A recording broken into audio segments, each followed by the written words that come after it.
Oh, wait, you're listening? Okay. All right. Okay. All right. You're Listening to Radio Lab. Radio Lab. From WNYC. See? Yep.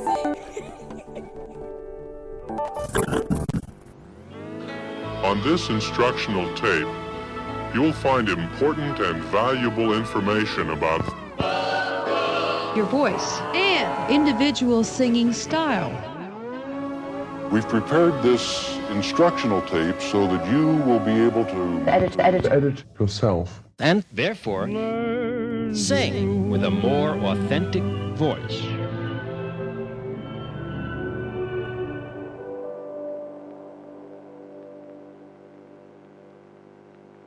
I'm Simon Adler. This is Mixtape, a mini-series about how the cassette tape changed the world. Gotta admit, growing up, cassettes weren't a huge part of my family's life. But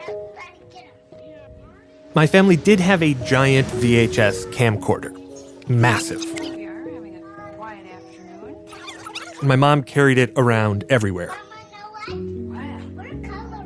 What kind of color book are we coloring in? We need a poop bear. We need a poop bear. Can you look at the camera? So we ended up with a pile of tapes. Tell the camera how old you are. And years later, she asked me to digitize those tapes. And I decided to make sort of like a 1-hour highlight reel of our family. And I remember there was this moment where the weight of that hit me. Like, like what do I put on this? Like which vacations? There's my family's road trip down to Alabama, which has my brother coming of age in it, so it'd be good to get him in there. But I don't know, Telmark, Wisconsin in 1991 just captures a more vibrant version of my parents. Speaking of my parents, like my mom did all the filming, so how was I going to get her in front of the camera? And like my dad, he got sicker over the years.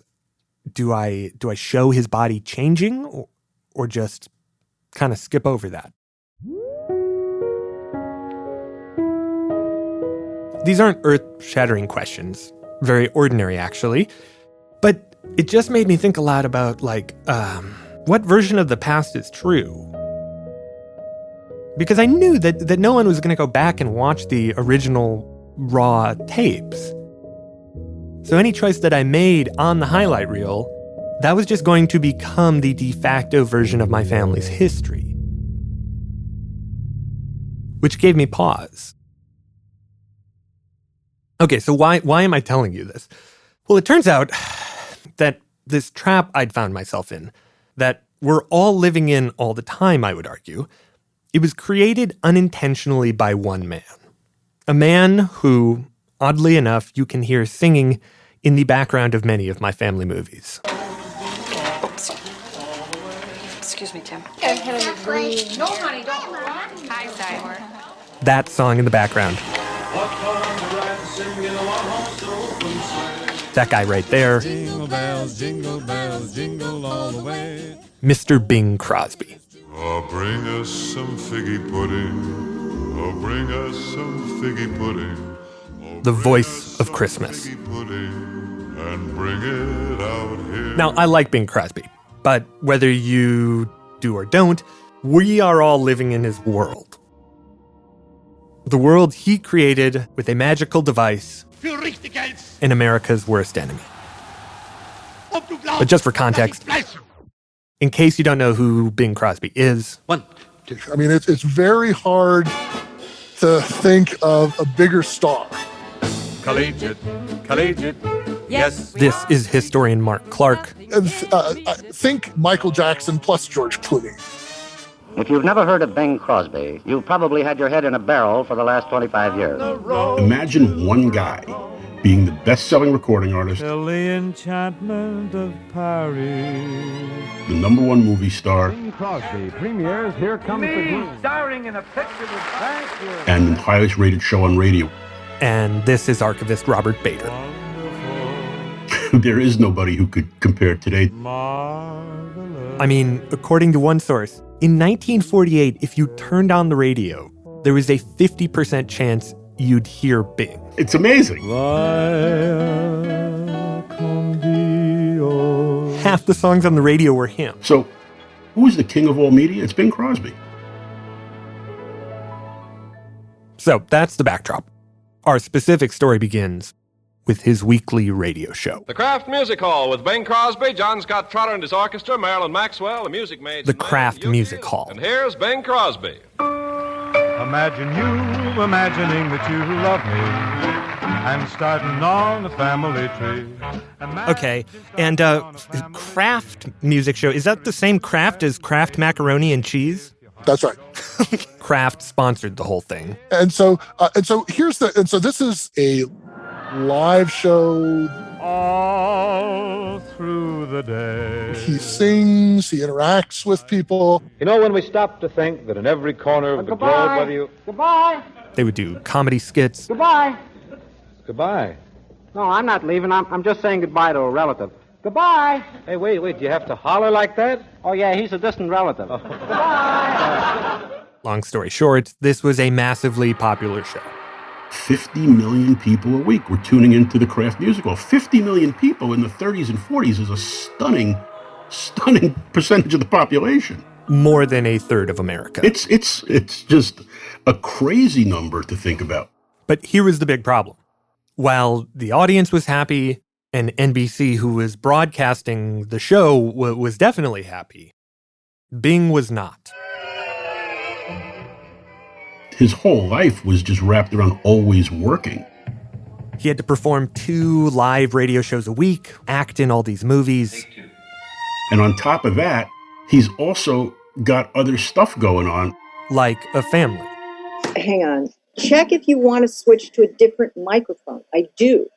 Okay, click that. Okay, I'm clicking it. Okay, can you hear us? Can I what? You can hear us. Oh, I now hear you. This is Mary Crosby, who is a celebrity in her own right. But for the purpose of this story, is Bing's daughter from his second marriage. Okay.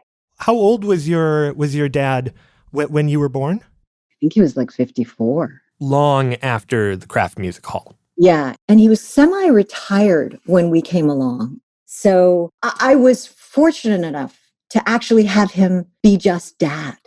He taught me how to hunt and fish and play baseball and ride horses. And he used to sing little songs. He would take songs and then rewrite lyrics to them. Down in the loblolly, man, it's sure and then sing them at the dining room table.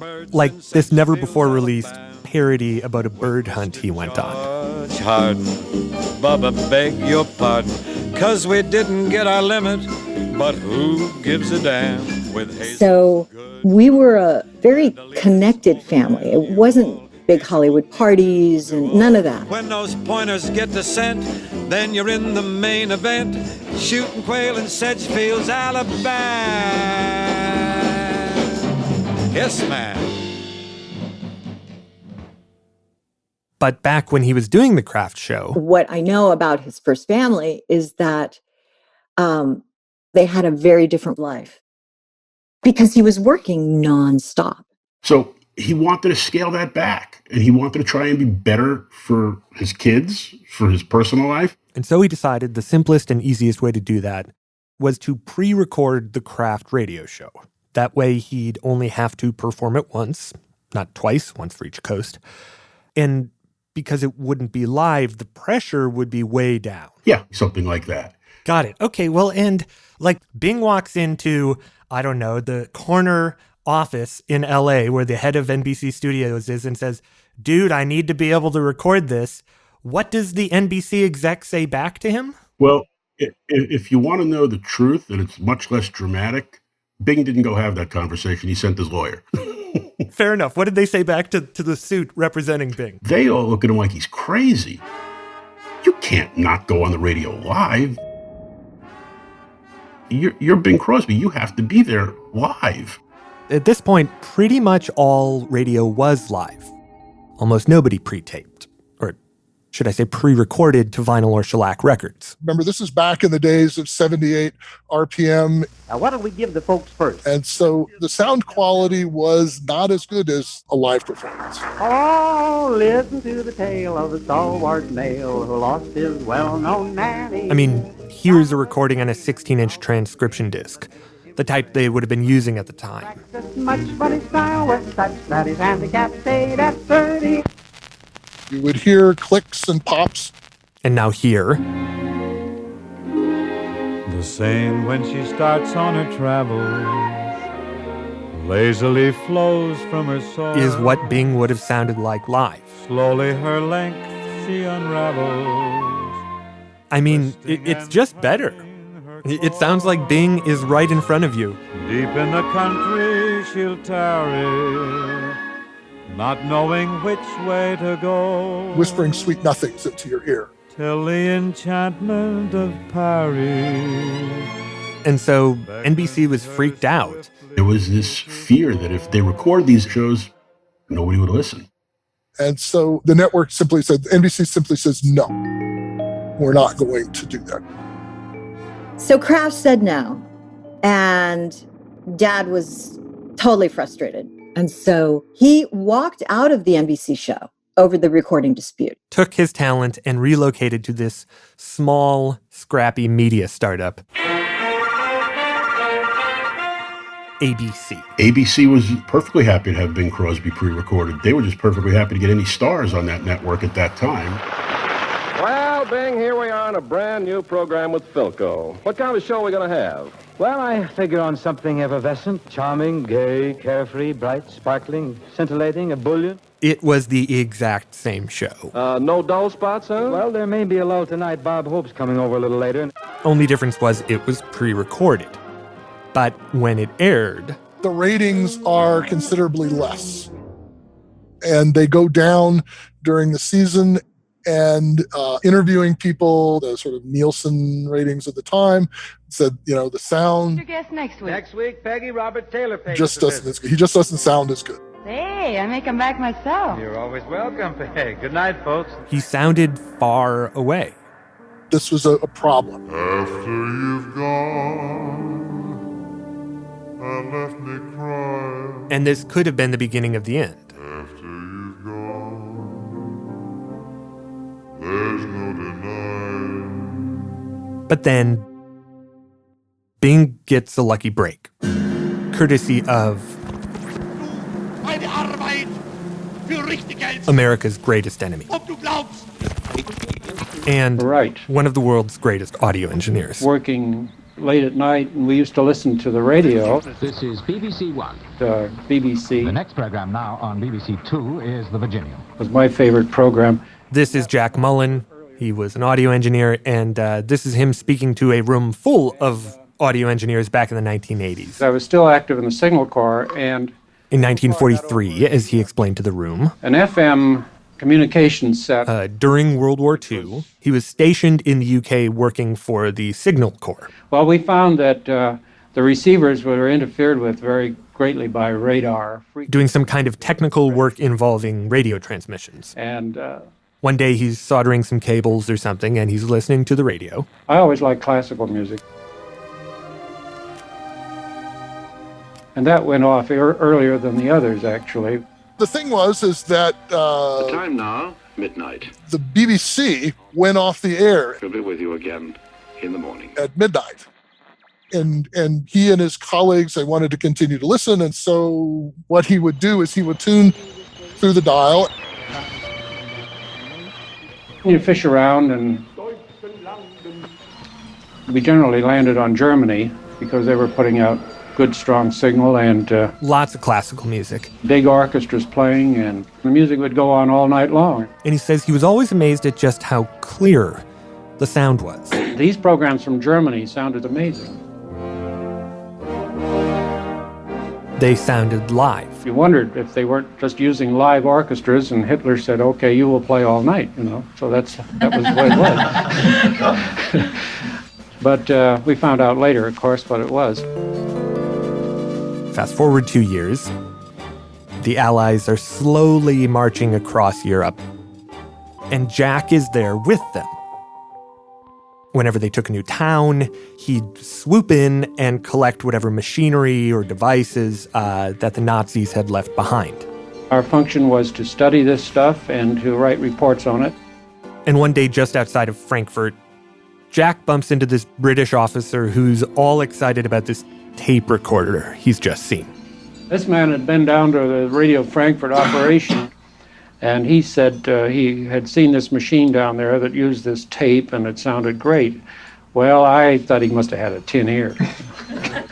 Because again, Jack was an engineer. He knew that tape recorders sounded terrible. And so I didn't think much of it. Says cheerio, hops in his Jeep. And as we left the top of the hill and came down the mountain, of course, I had every intention of just going back home because it was late in the afternoon. But those late-night German radio broadcasts were ringing in his ears. So we went. So he ends up at this improvised radio studio. Just a house, really. So he comes into this living room. I asked officer in charge if I could hear this machine that they had that used tape. And he said, oh, yeah, sure, okay. And he shows Jack this big tape player. It was called a magnetophone. And it looked like one of those reel-to-reel tape machines you see in studios sometimes. Didn't really look that different from other tape recorders he'd seen. The guy went out in the back room and got a roll of tape and brought it in, put it on the machine, turned it on. And that's when I flipped.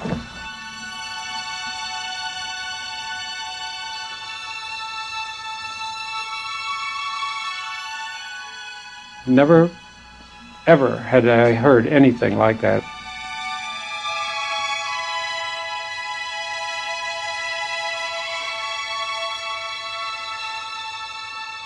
He is utterly amazed at the quality of what he's hearing. He literally cannot distinguish it from a live performance. There was something very magical about them. And when the war finally ended, he managed to get back to the United States with 2 of these machines. Again, Robert Bader. This pair of 2 machines as a souvenir of war. How did you manage to get them? Well, they were laying around in the lab, sending some samples. Want them? We can stop. No, nobody was that interested. And about 50 pieces of tape. 50 of these rolls. That was my supply of tape. Now, as for what made the magnetophone sound so good, it's a little bit technical, but basically what the Nazi engineers had done was taken all of the different advances in recording technology from around the world and put them into one box. For example, they had something called AC bias, where they would insert these super high frequencies into the recording to smooth out the sound. They had these reliable motors on the reels, which produced a more consistent sound. And Jack wanted to understand all this stuff. So Mullen comes to Hollywood and he wants to get some research and development funds and really work this thing out. So the first place he went was the movie studios, and he did some demos. October of 1946, he gets a bunch of Hollywood execs into an auditorium, and there on stage is the MGM Symphony Orchestra and Jack, along with his magnetophone. The orchestra starts to play. Jack records them as they're playing on his magnetophone. And then he drops the curtain. So now the execs can't see what's happening on stage. And then the music stops. From behind the curtain, the execs hear Jack or someone say to the orchestra, "Okay, boys, that's fine. Let's do another take. 1, 2, 3, 4. They start playing again. And this time, in the middle of the playing, they raise the curtain. And it's not the musicians playing. No. The musicians were all walking around smoking cigarettes and shaking hands and talking to each other while the magnetophone is playing back what they had just recorded. And everyone's jaw hits the floor. That was the night when it hit.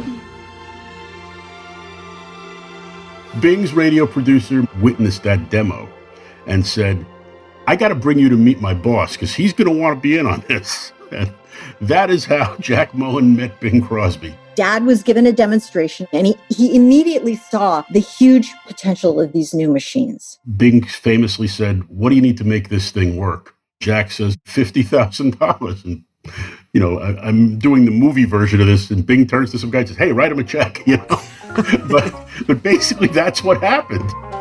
We're in the money. We're in the money. We're in the money. So Bing started recording Philco radio time with Jack on the 2 magnetophone machines that he had, using the stack of tapes he brought back from Germany. Yeah, this was all these 50 rolls that I brought. So they just got rolling right off the bat. And season 2, the ratings shoot back up. Bing was back. But that was just the tip of the iceberg. Yeah, it just like the whole world changed. I mean, you could point to this moment, this collaboration between Jack and Bing and the Nazis, as really the beginning of modern media making, as well as, the turning upside down of what is real, which for a moment at least would send Jack and Bing in very different directions. That's after the break. Collegiate, collegiate. Yes, we are collegiate. Nothing intermediate. No, man. Webcore stereophonic sound. Wonderful reality. Now that you've reached the end of the reel, just turn it over. You have another complete recording. Things we never wear, and we haven't any use for red hot flannels. This is Ronia from Ypsilanti, Michigan. Mixtape, a special series from Radiolab, is supported in part by Science Sandbox, a Simons Foundation initiative, the Shanahan Family Charitable Foundation, and the Alfred P. Sloan Foundation.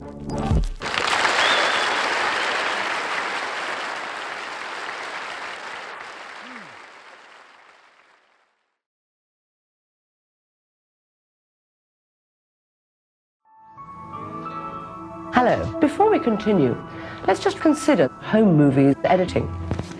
Cheese. No. Elliot. Similar to cutting tape. To produce better sound programs. You can use a cut-in shot to guide the viewer to the relevant feeling that you wish to emphasize. For example, stand by the thing, Al. You're not going to be in the pictures. Hey, stop it. Oh, staring at the camera? Sure. Oh, I'm yelling at them. Okay, guys, Elliot, please. Perfect. I'm Simon Adler. This is Mixtape. Okay, the magnetophone, this device, allows Bing Crosby to pre-record his show in such high quality that when he broadcasts it out to millions of Americans, it'll sound just like it's live. But that sleight of hand, according to historian Mark Clark there, was only the beginning of what this tape made possible. Because you can edit it. And so suddenly now you don't have to be so constrained. Wait, so was there no editing before the magnetophone? Film, of course, does this long before that, right? This whole notion of editing and cuts and so forth, that all was pioneered well before this in film. But what's new is that you can do it with sound and not just images. Which is a deceptively huge shift. Whereas with film, you can literally see the jump cuts happening in front of your eyes. With audio, that was all invisible. You can cut those pieces of tape and splice them together any way you want, and no one was the wiser. Here's a very nice ballad written by two of the best writers in the business. And Bing Crosby started taking advantage of this. This is some raw tape from Bing's family archive that I don't think's ever been publicly played before. Heart and soul, I fell in love with you, heart and soul, the way a fool would do madly, because you held me tight and stole a kiss in the night. He would do a rehearsal run-through, and then he would then do another performance, and both of those were recorded. And so if something like this happened... Look at me. Wait a minute, time. Strong words. Go back a little, John. I lost the place here. It was no big deal. I got carried away listening to my own voice.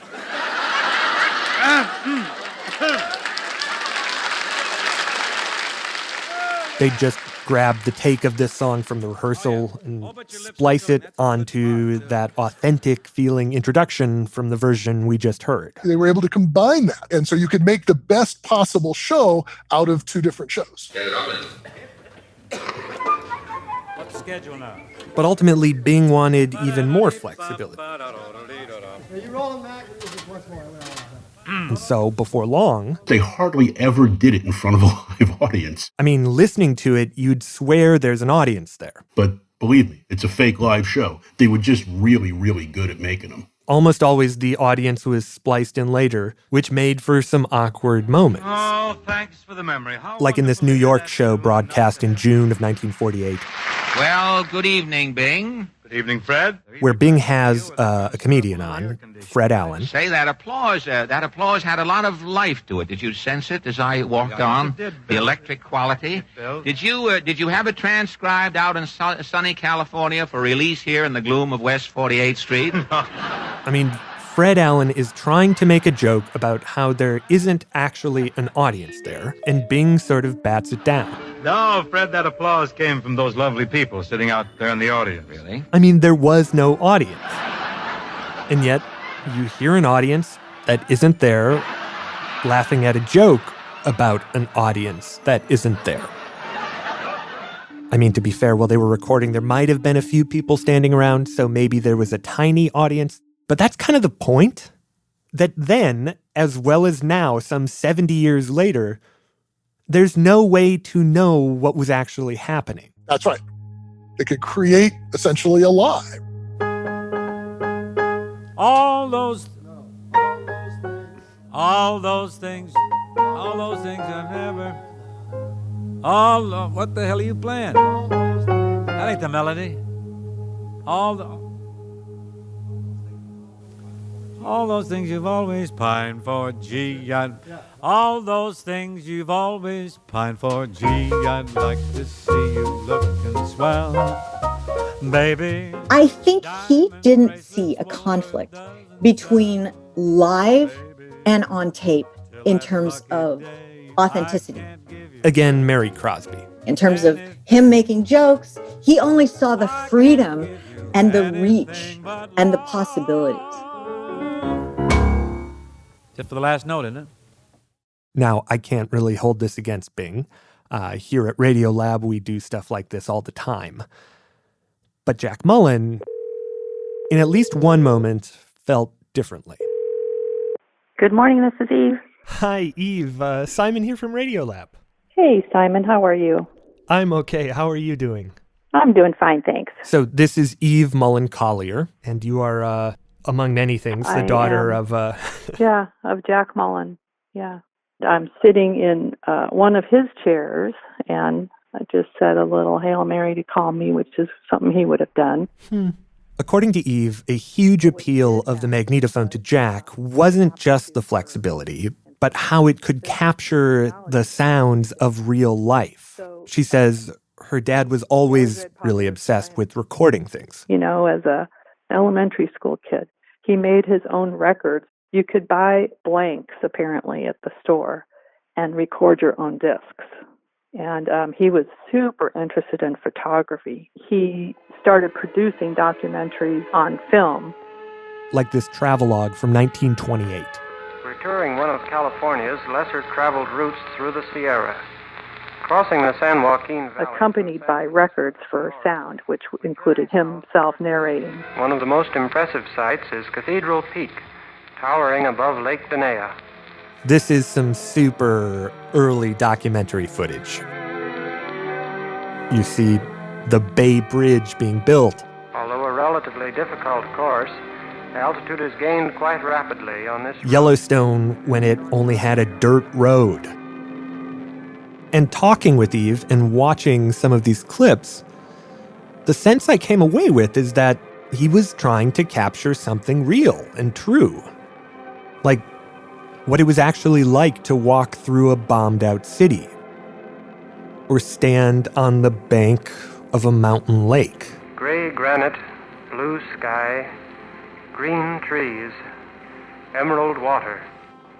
And that the magnetophone to him, well, it could reproduce real life better than anything. What we're doing here. This is the machine I brought back from Germany, but this back here, the electronics, is made up of American components. But it was authenticity through the fidelity of the recording. Oh, just threaded. Here's the machine, and I'm going to play it now.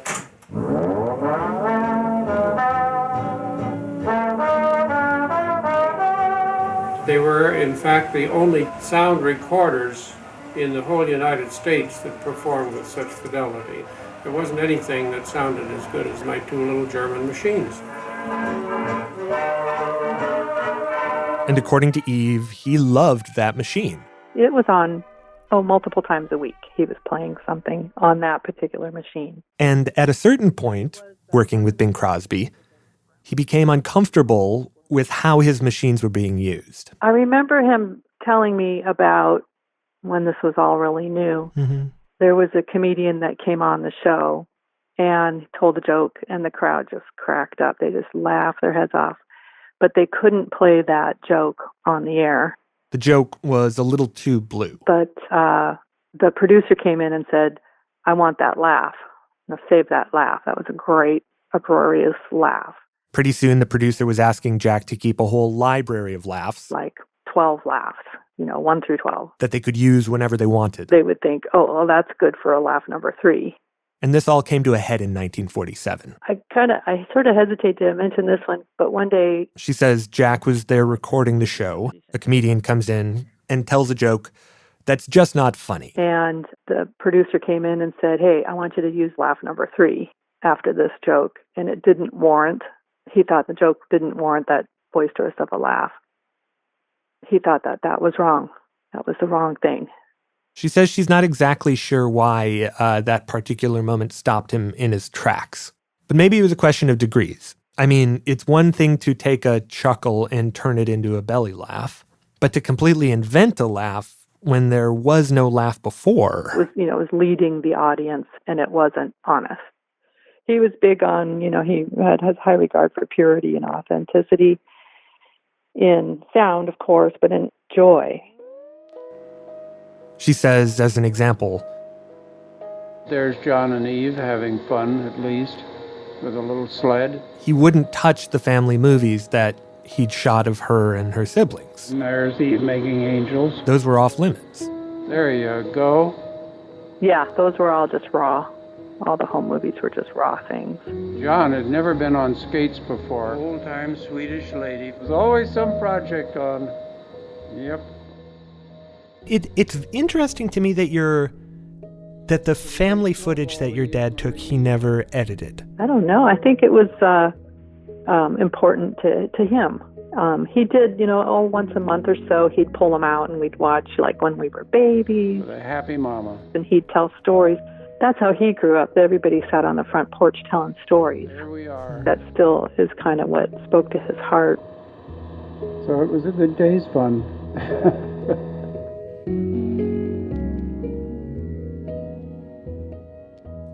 And so in that moment when the producer told him to put in that laugh, Eve says Jack would have pushed back and said no. And well, yes, this moment's small. It was the start of something massive. Some distorted videos of House Speaker Nancy Pelosi on social media. Super realistic videos that use artificial intelligence. This pseudo-reality we inhabit today. Now we have fake voices. I'm having a very lovely pregnancy so far. I mean, every time we pull up Facebook or Instagram to post something, we find ourselves torn between, I guess you could say, Jack and Bing. Between wanting something real and true, and then on the other hand, wanting the freedom, the flexibility to edit ourselves into whatever version we want. And what we often end up with then is this cut up, overdubbed mixtape of an identity, where even we forget where the manipulation ends and the real begins. where the blue of the night meets the gold. Yeah. Oh, good job. Here you go. Okay, bye-bye. Next week. I remember him like exclaiming, being super excited about cassette tapes. Oh, really? Thinking, oh my gosh, this is like the perfection of all of this. We fast forward to the cassette with the story of what happens when this identity manipulation gets weaponized.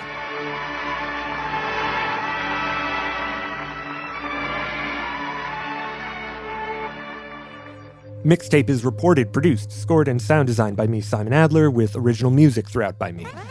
Incalculable reporting and production assistance was provided by Eli Cohen. I'd like to give special thanks to Michelle Helms, Pete Hammer, Rich Flores, Mara Mills, Jonathan Stern, and Claudia Muse. Though their voices weren't in this piece, their input certainly was. And to Mary Crosby and Robert Bader for opening up Bing's archive for us and enabling us to fill this episode with so much of Bing's music. I'm Simon Adler, and we'll have another tape for you next week. Radiolab was created by Jad Abumrad and is edited by Soren Wheeler. Lulu Miller and Latif Nasser are our co-hosts, Susie Lechtenberg is our executive producer, and Dylan Keefe is our director of sound design. Our staff includes Simon Adler, Jeremy Bloom, Becca Bressler, Rachel Cusick, W. Harry Fortuna, David Gable, Maria Paz Gutierrez, Sindhu Sambandam, Matt Kilty, Annie McEwen, Alex Neeson, Sarah Kari, Ariane Wack, Pat Walters, and Molly Webster, with help from Tanya Chavla, Shima Oliai, and Sarah Sonbach. Our fact checkers are Diane Kelly, Emily Krieger, and Adam Shabil.